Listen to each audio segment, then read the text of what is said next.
जय हिंद दोस्तों, मैं हूं गौस और आप देख रहे हैं रेदा टाइम्स। बीजेपी ने आज अपनी एक प्रवक्ता नुपुर शर्मा को पार्टी से निष्कासित कर दिया। ऐसा कि आप लोग जानते हैं कि नुपुर शर्मा ने मोहम्मद साहब पर यानी कि मुसलमानों के पैगंबर मोहम्मद साहब पर एक विवादित बयान दे दिया था।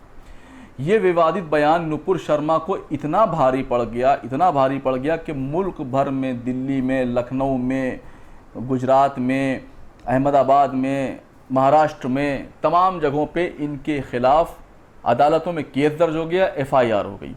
यही नहीं, मुस्लिम देशों में कतर, बहरीन, सऊदी अरब जैसे देशों ने इंडिया को साफ साफ कह दिया कि हम आपके सामानों का बायकाट करेंगे क्योंकि हम मोहम्मद साहब पर ऐसी टिप्पणी को बर्दाश्त नहीं कर सकते।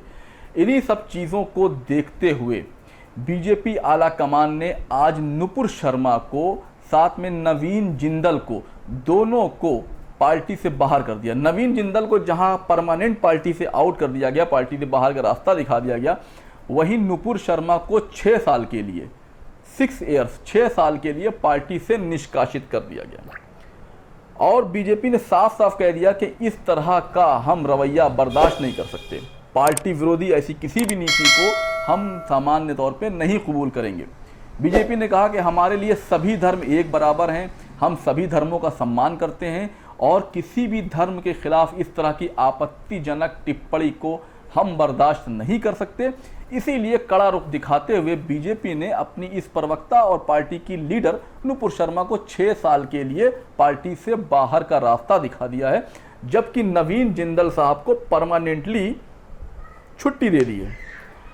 ये कदम बीजेपी का सराहनीय तो है, लेकिन इस कदम के लिए बीजेपी को पहले नहीं सोचना चाहिए था क्या?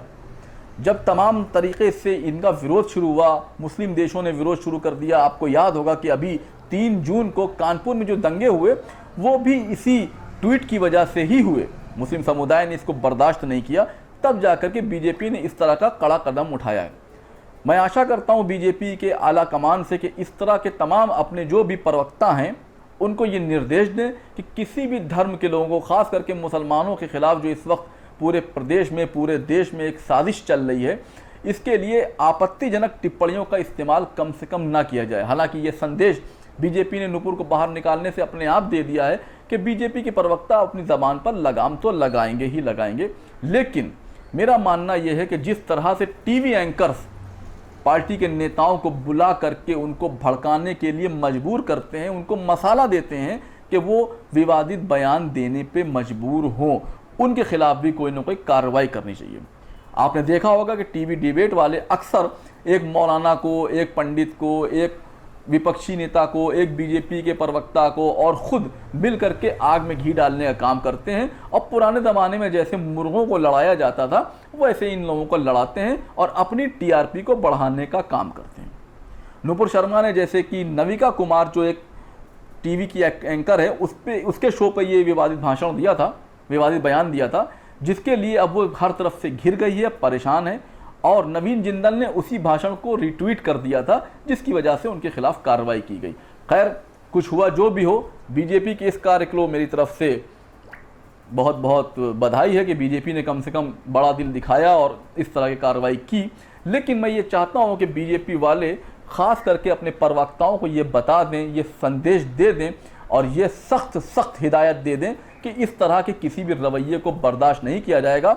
जैसे कि बीजेपी के एक प्रवक्ता भी है, वो संबित पात्रा, वो भी बड़ा अनाप शनाप बकता है, उसके भी बयानों पर लगाम लगाने की ज़रूरत है। तो चलिए, आज के वीडियो में सिर्फ इतना ही था। मिलेंगे कल फिर किसी वीडियो में, जब तक के लिए दीजिए इजाज़त। जय हिंद।